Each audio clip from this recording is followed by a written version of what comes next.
Very often, we will hear things that we want to hear that we also need to hear. But maybe more rarely, we hear things that we need to hear that maybe we didn't really want to hear. So, this episode, we're going to cover three things that I think will help you be a better songwriter that you need to hear that maybe you don't want to hear. So, this might be a little bit of a painful one. We'll see. But it's important to talk about. So, let's talk about it.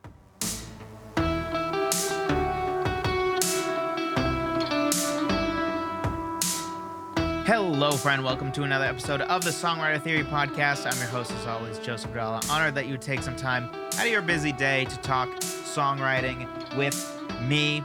Glad that songwriting is important enough to you as a craft that you would choose to spend some time listening to a songwriting podcast or watching a songwriting podcast if you are on YouTube. Glad that songwriting means enough to you to listen to this, especially when I prefaced it with the fact that you may hear things that you don't want to hear in this episode. And if it makes you feel better, especially the first point is something that I don't necessarily want to hear either, but I need to tell myself as well.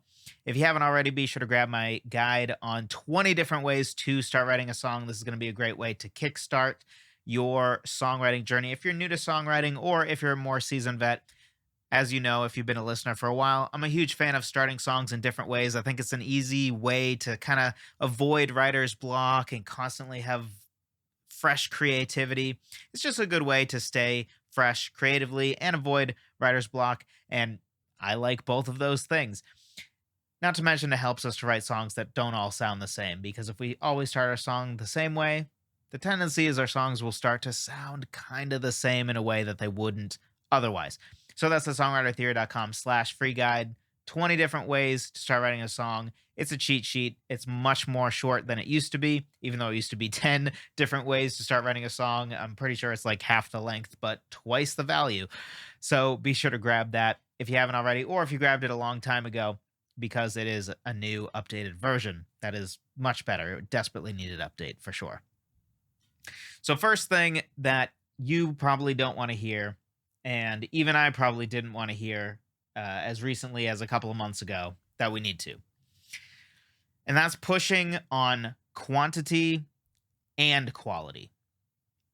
So I think most people lean towards one or the other. I personally am a person that leans towards prioritizing quality over quantity. I'm someone that would much rather feel like every song I write is exactly as I want it to be, and I feel good about the song. And when it goes out, I feel like, yes, I consider that ready. And that doesn't mean that 3 years later I won't think, by my new standards, this song is kind of, it's okay, but I'm not proud of it, but I wrote that 3 years ago. I wrote that 5 years ago. So, it doesn't mean that that's not going to happen. I think if you're constantly growing as an artist, that's somewhat inevitable to a degree. But I'm generally somebody that wants to control the quality of my output more than I control the quantity of my output. And you may be somebody that leans that direction as well, because, well, you listen to this podcast. So there's a high probability that you have resonated with my emphasis clearly more on quality rather than quantity. But both are clearly important.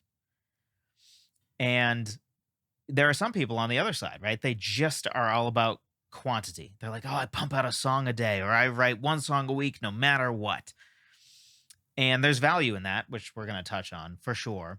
But if we only do that, you're also missing out, because just like any other form of art, of course, it's the case that to some degree, how much time you spend on a piece of art is going to affect the quality.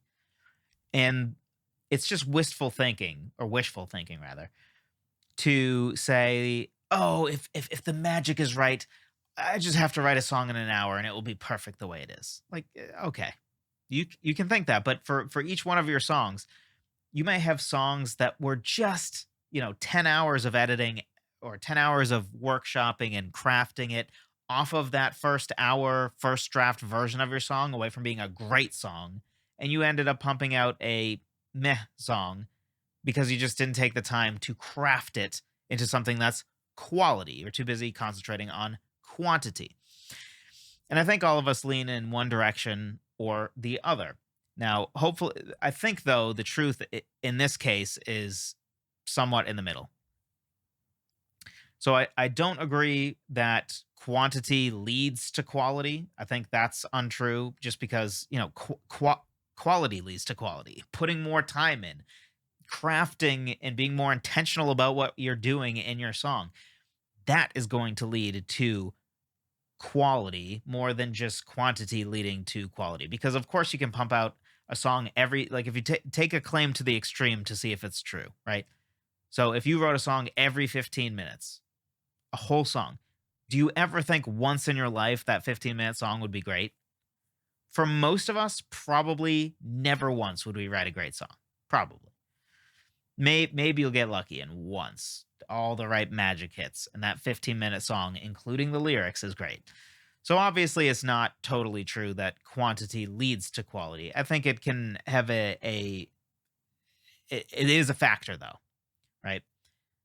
In the same way that of course quality leads to quality. But if we were to try to be mathematical about analyzing a songwriter and how great a songwriter is, it would have to be something like the quality of output times the number of output. So a songwriter who puts out 10 out of 10 songs every year versus an artist that puts out 10 out of 10 songs per year. The one who can put out double the songs at the same quality, we would say is better, right? And then where it gets more interesting is we have one artist that puts out 5 songs a year, 10 out of 10. All of them are great, so well crafted. And another artist pumps out 30 songs a year. And all of them are firmly mid, 5 out of 10. Which one's a better songwriter? I don't know. Sort of a discussion, right? Because the other one did produce 6 times more songs in a year, 30 versus 5. But the quality of them all was mid. So how do you measure those two songwriters against each other? So clearly, both quantity and quality have a play in here. And if every song takes years, we aren't writing enough songs, and we're just allowing ourselves to obsess too much on quality. We're not flexing our writing muscle enough to actually grow as writers if we are spending so much time on every single song that the average song takes years to complete. So pushing on writing more songs, but also pushing on being more intentional about the quality of songs, I think is the way for all of us to go. And for every single person listening, and myself included, that means there's probably one of these two that you need to push on more. In my case, it's definitely quantity. That has been the thing that I've needed to push on more. To get me to obsess on quality, I've already done that. I'm not saying that I need to stop doing that, just to be clear. And I'm never going to change that. But I do think that there's value in pushing in the quantity direction to help up the quantity. Also, because if you just force yourself to do a song sprint, write something really fast, sometimes that can then be edited into something really great. And because you gave it a time box, you just did get a lot done in that 1 hour. So it can sort of accelerate your writing of a great song. So there's a lot of value to putting some emphasis on quantity, especially for me, who usually concentrates on quality. And wherever you are on the spectrum, it's probably worth figuring out which one do you obsess over and concentrate on the other one. So if you are a person who has always been like, oh, I just write when the feeling hits, and yeah, I get a song done in an hour on average, then you are 100% a person that needs to concentrate on quality rather than quantity. Those words are way too similar. Because if you spend an average of an hour on a song, you 100% do not concentrate on quality. You just don't, right? That's like if every single cartoon somebody put out or comic strip they put out, they're like, oh yeah, I always spend like 30 minutes on it. Then you clearly didn't concentrate on quality. You concentrated on quantity. So on that side, if we pump out a lot of songs and never really take the time to carefully craft and workshop them, we're not flexing our editing muscle enough. We're not flexing our quality muscle enough. And we really need to, I think, be flexing both muscles. So, especially as we're going into 2024, if you're listening to this towards the end of 2023 when this is recorded and released, one of the things I think I would challenge you to for next year, which I'm also taking up this challenge, is for me, my clear objective is I'm going to work on the quantity side of things. And for you, figure out which one of those do you which camp are you in, and then work on the other one. If you're a quantity person, figure out a way to work on quality this year. If you're a quality person, work on quantity.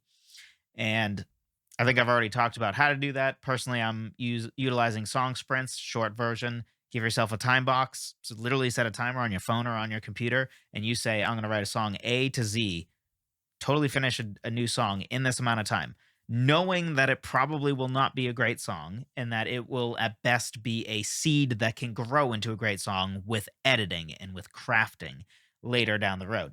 But you also may be surprised and it may get a lot closer than you think. A lot of times I've found that actually on the music side, sometimes the music is almost good as is. Maybe the chord progressions or the music is a little limited, so I feel like let me rewrite the bridge into something that's not the same chord progression over and over again, or the same piano riff that the whole song is built off of. Little things like that maybe. And the lyrics are usually where the most work needs to be done. Lyrics are usually going to be the bottleneck on any good song. Not saying music isn't, but just lyrics to get right just takes way longer than music to get right generally. Number 2, music theory, yes, we're going there, has only ever helped people write music. So this is one of those things, there's always a lot of pushback. Even in these, I asked what your number one songwriting struggles were, and I've been responding to all those in some of these bonus episodes. I think we're on, I've recorded 8, I believe. As of this release, I think probably 5 of them are out or 4 of them are out. So they'll continue to come out. But I believe multiple times already, some version of I don't want to learn music theory, whether implied or overtly said, but also I can't figure out how to write this musical thing or how to do this musical thing or how to write a chord progression. And it's just one of those things where, it's, I want to be nice about it, but also like, do you not see the connection here? You know what I mean? Like those two things are very related. It's almost like your problem and the thing that you refuse to learn. The thing you refuse to learn is what would help you with the problem.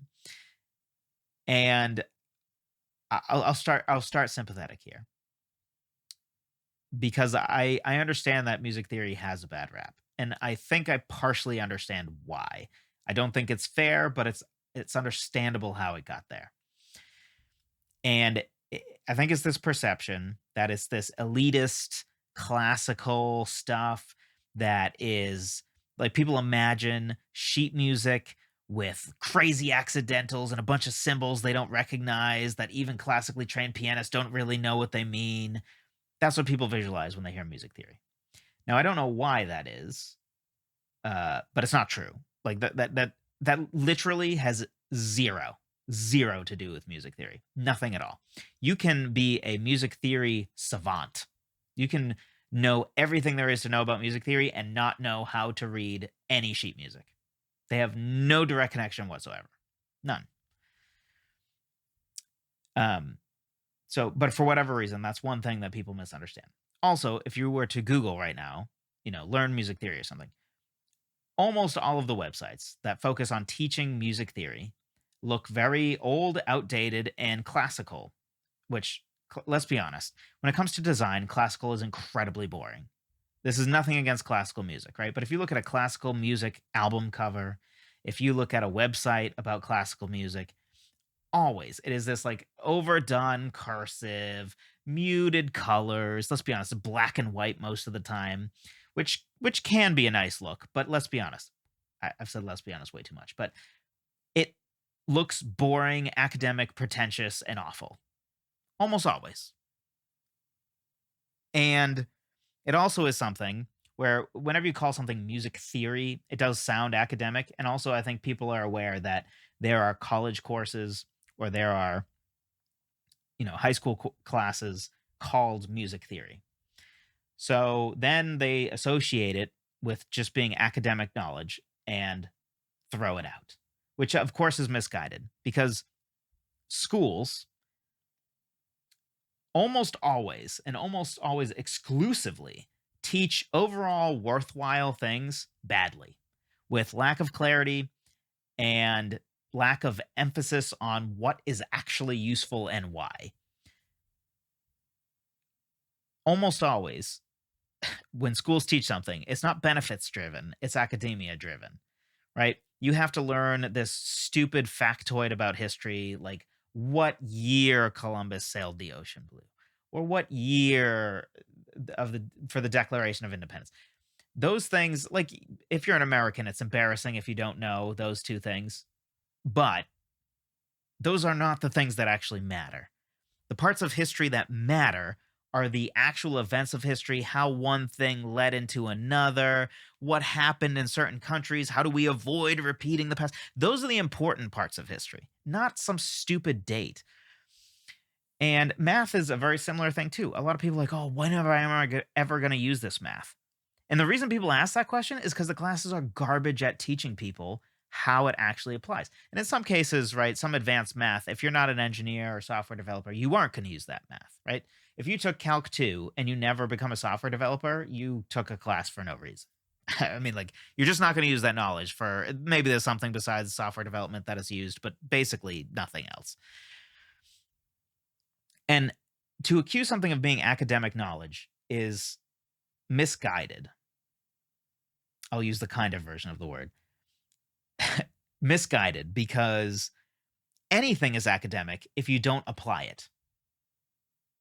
Right? If you decide to study how to invest in rental properties or become financially free or anything that we would generally say is obviously worthwhile, like personal finance.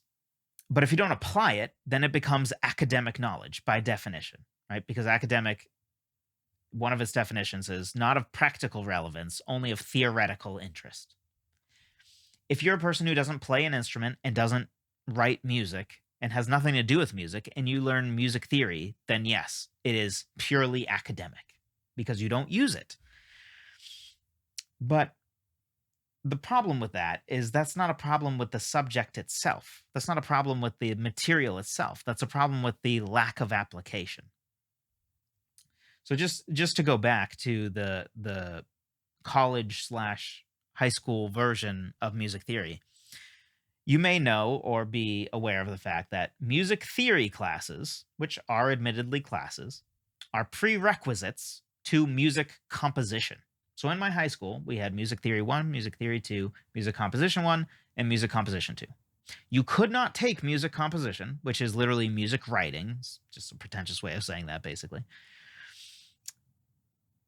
without taking music theory. Why is that? Is it just because they like to be gatekeepers for no reason and they're big meanies? No. It's because in order to even begin to get into deeper music composition, you have to know music theory, because music theory really would be more accurately probably called musical foundations.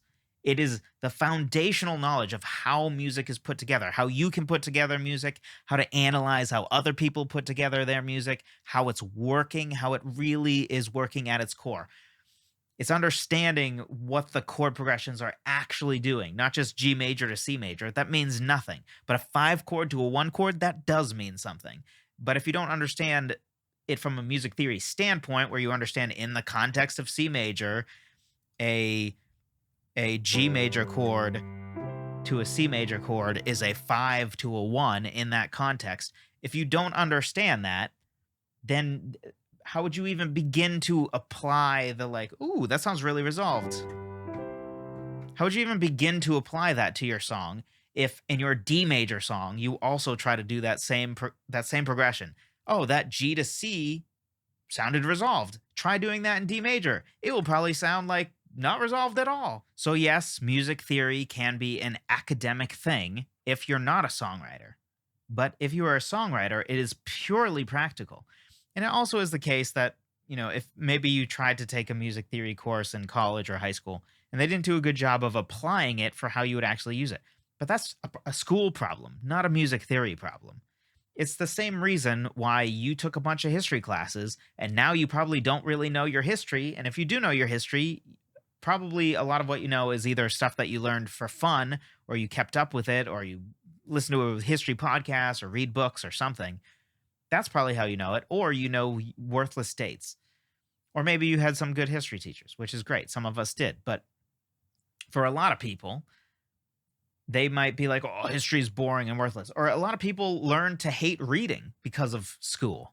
Do you know how many people? I mean, so many people, probably half of you listening to this podcast, especially if you're 35 or younger, 40 or younger, you probably were in the camp where high school taught you to learn to hate reading because probably partially because your literature classes were really boring and they didn't find a way to explain to you the value of the books you were reading.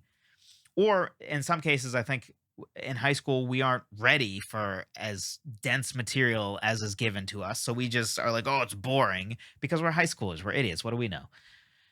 So that's a part of it. But they almost everybody falls out of love with reading because of school and associates it with what they have to do. The teacher made me read 3 chapters and I didn't even understand what was going on. And then people have to rediscover that, oh, wow, reading is fun.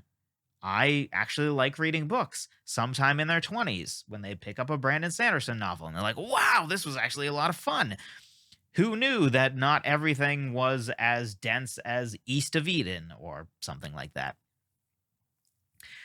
So, accusing it of being academic, I understand why people do that, but it's deeply misguided. Anything is academic if you don't apply it and if it has no practical use to you. But if you're writing music, it absolutely if you're writing music or if you're trying to analyze how other people are writing music, music theory is insanely valuable. Insanely valuable. There's a reason why it is the prerequisite to music composition in college. So if you want to learn music composition, you want to get good at really composing music and not just, picking stock chord progressions and just kind of going with the flow. Music theory is the prerequisite to that. It is. Like music composition wouldn't even begin to make sense with it. It's like trying to do algebra before you knew addition, subtraction, division, and multiplication. You can't. It is the prerequisite. You literally cannot do algebra without those 4 things. And it's very much in the same vein. It's very much in the same vein. Maybe a little less impossible, but it's certainly, there's a reason it's a prerequisite. And even though school is often deeply misguided and very ineffective at what it tries to do, usually when something is a prerequisite for something else, there's a good reason for that. And then finally, just because this comes up so much, people are like, oh, you don't need music theory. You don't need basically anything. The argument against doing something or learning something based on need is always asinine. Let me say that again. The argument to not do something because it's not needed is always asinine. That's not the question. Almost nothing is needed. The house that I'm in is not needed. I could live in a tent. I could not own property. I could, right? I don't need a house. Most people in all of human history didn't have anything even remotely resembling a house. I don't need 2 meals a day, much less 3 meals a day. I don't need electricity. I don't need internet. Need is a silly, silly, silly argument for anything. Oh, you don't need that. Who cares? Like that's almost everything we have and enjoy, and most of the best parts of life are things we don't need. I didn't need to have a child. She's the best thing to ever happen to me. No question. By far the best. If I could only keep one thing, like, job, things I've learned, my wife and daughter, like easy. I don't need them. I would still be alive on the planet without them. Don't need to have had a kid. That's the best thing ever to happen to my wife and I. We're both in agreement. Best thing ever. So the argument of need has always been and always will be silly for everything. It's always a ridiculous argument. The real question is it beneficial? Because Basically, nothing is needed. Internet is beneficial. Me having this camera and this microphone is beneficial.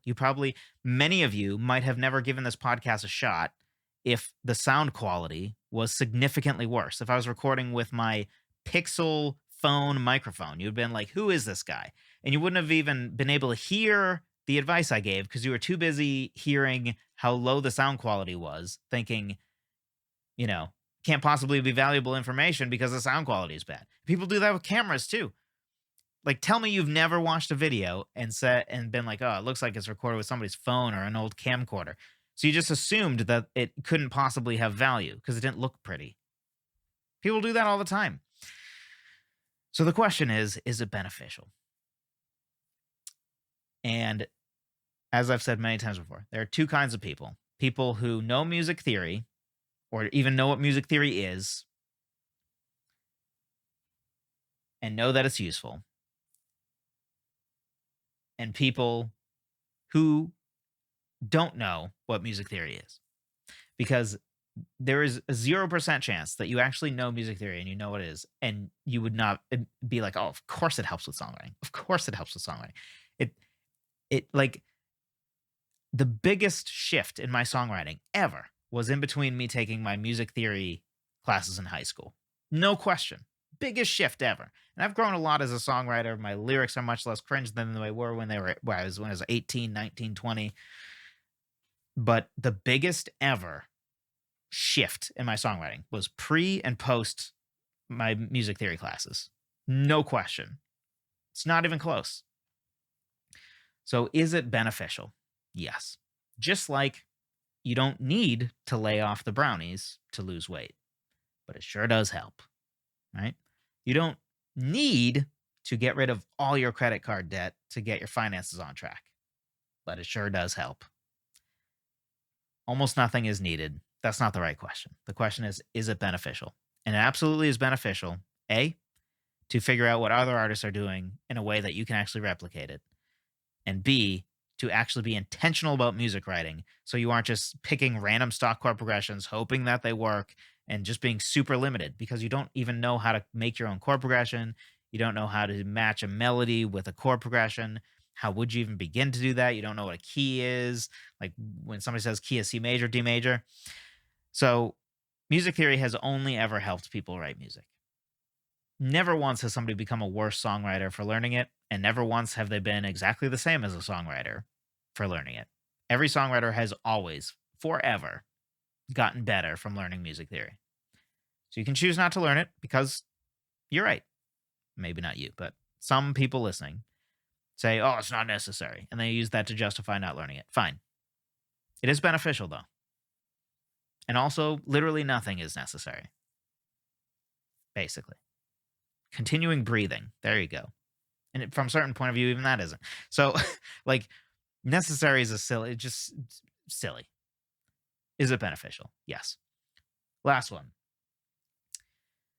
If you're not triggered enough already. Being an artist doesn't mean merely following your whims. So a huge mistake that I see come up over and over and over is conflating artist with wistful, unorganized, free of any and all rules and constraints. Don't ask me to learn, I just do. Basically conflating an artist with a hippie. And I gotta be honest, I've never been here for it, and I'm not here for it. And I see it come up over and over again. There's this weird idea that what an artist is somebody who is purely slave to their wills, and they only write something when the muse visits their door, and there's the stars sparkle in a certain way that just leads you to notice the angels descending from the sky. Like, stop. Like, are we hippies or are we artists? Because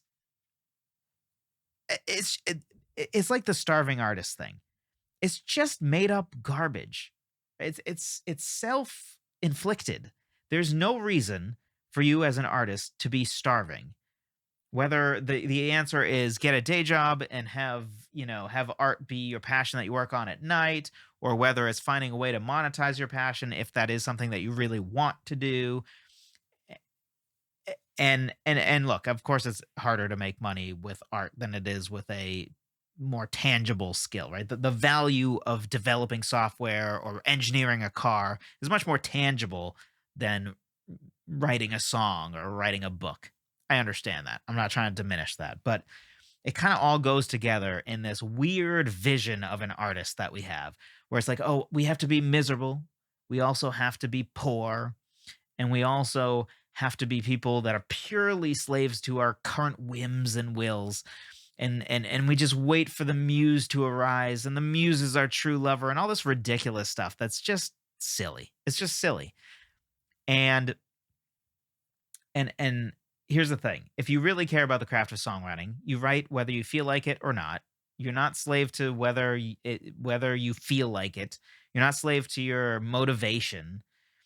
It's kind of like somebody who's a runner, or somebody who's a whatever you would call somebody who works out consistently. I don't know why I can't think of the word. You don't become that by just working out when you feel like it, or running when you feel like it. Right? Do you think Michael Phelps felt like swimming? What was it? 6 hours a day, every day? Really? Like, I'm sure. Yes, I'm sure he loves swimming. You have to to even begin to do swimming for as many hours a day as he did. But of course, he didn't always feel like doing it. But he became great because he did it anyway. And this weird, oh, artists aren't subject to that. Of course they are. I don't even know where that idea comes from, because so many artists are also, by need, some form of business. A great example I can think of, and by the way, there's a lot of things that you might say, okay, you're talking in generalities, Joseph, but what specifically do you mean by just following your whim? So I'm talking about, when people just the music theory thing. That's one thing. I'm not going to talk about that more because we talked about that at great length. But not wanting to learn music theory is absolutely a part of this, right? Oh, it's rules, and I don't follow rules. I'm an artist, which is silly. And and the other thing that goes with that is, things like, oh, I don't finish songs just because I just feel like I never have exactly the right words, and blah blah blah. And we make excuses, and we all do this to an extent, right? But we need to not, because ultimately we got to just go. Yeah, writing lyrics is tough. Yeah, getting it right can be a painful process. So what? That's what we do, right? Do we write songs, or do we just like the idea of writing songs? Do we like songs, or do we just like the idea of writing songs? Because if, when the rubber meets the road, we just give up every time we come across, a song gets slightly inconvenient, then we don't really love writing songs. We just love the idea of writing songs, and we love writing songs when it's fun.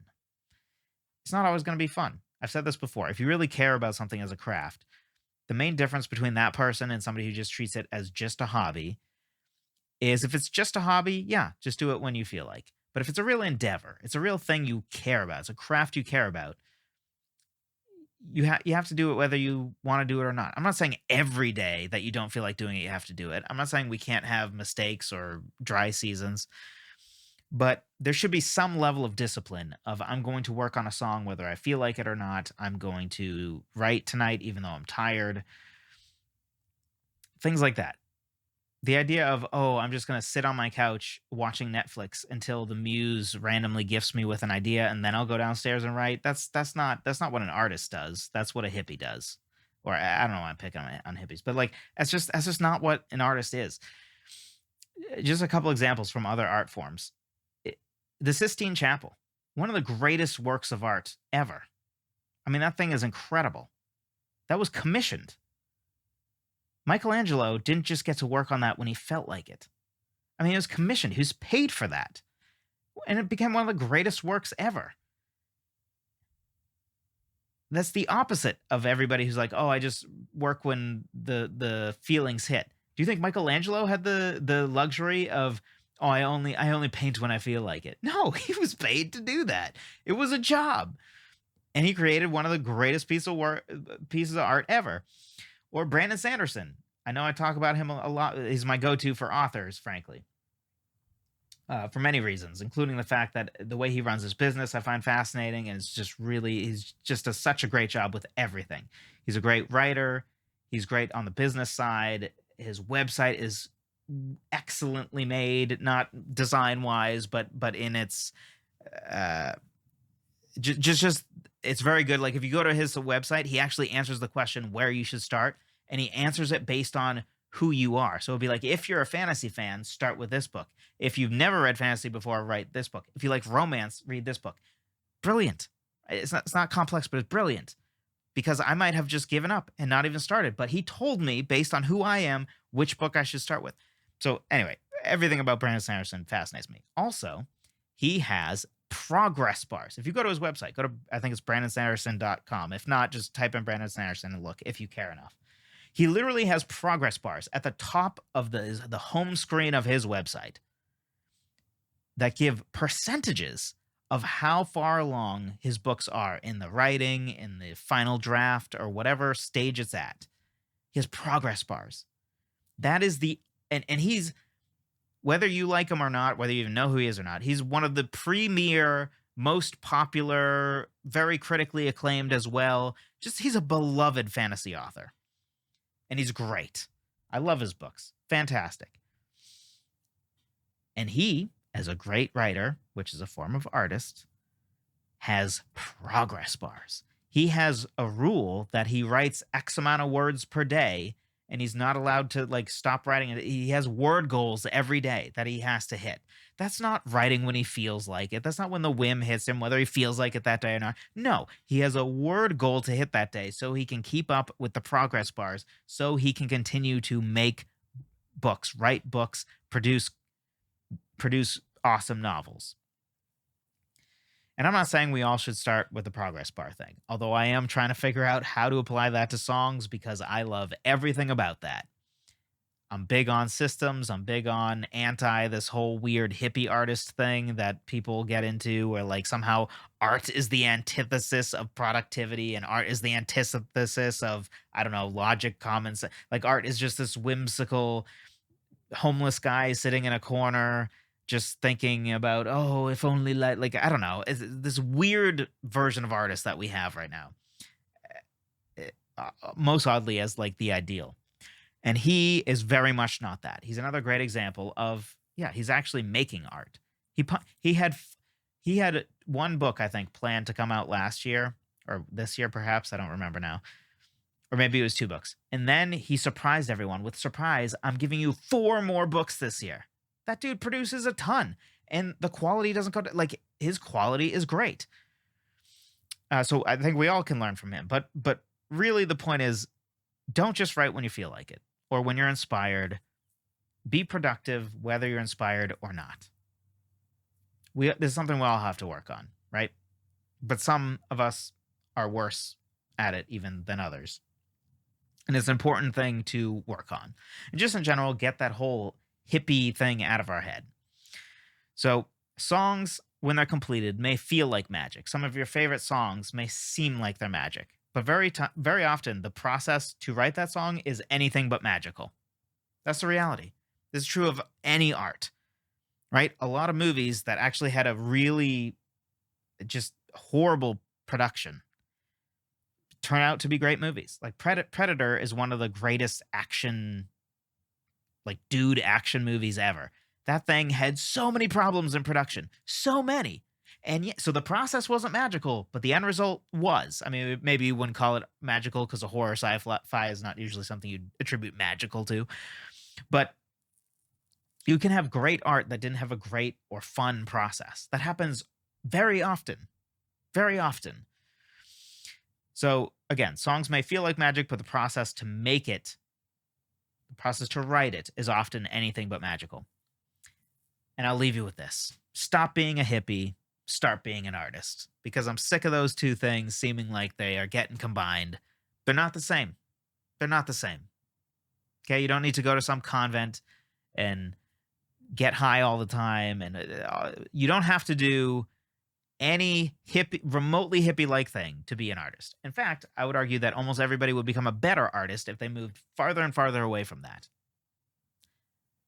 Be more like Brandon Sanderson. Be more like Michelangelo. Be more like probably your favorite movie directors. Christopher Nolan's not just sitting on his butt, thinking about, oh, when the mood strikes me. No, that dude's working. That's why he has movies come out consistently, and most of them are great. Sorry, Tenet. You tried. You tried to be so good and smart, and it just wasn't. It just wasn't. But anyway, Oppenheimer was great though. So we're back. All right. Hopefully this was helpful to you.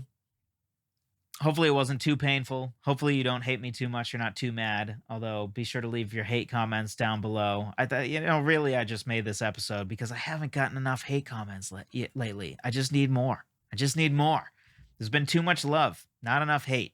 Need more hate in my life. Just kidding. But I do sometimes have to cover things, that none of us want to hear. Myself included, right? I need to be told things I don't want to hear too. Recently, I had a friend tell me something in regards to my content that I don't want to hear. Actually, I'll share it. He talked about how sometimes I'm too busy with the nuances of things, and I need to just say something that I believe and not be all nuanced about it. And he's right. I do need to do that sometimes. Hopefully, this is helpful to you. If you haven't already, be sure to grab my free guide, songwritertheory.com/free guide. 20 different ways to start writing a song, cheat sheet. Thank you so much for listening. Thank you so much for watching. I hope you'll be back for the next one. I do love you. This was a tough love episode, perhaps, for some of you. But I do love you. And that's why I got to give you the tough love, too. And hopefully, I will hear from you, or you will hear from me, I guess, in the next episode.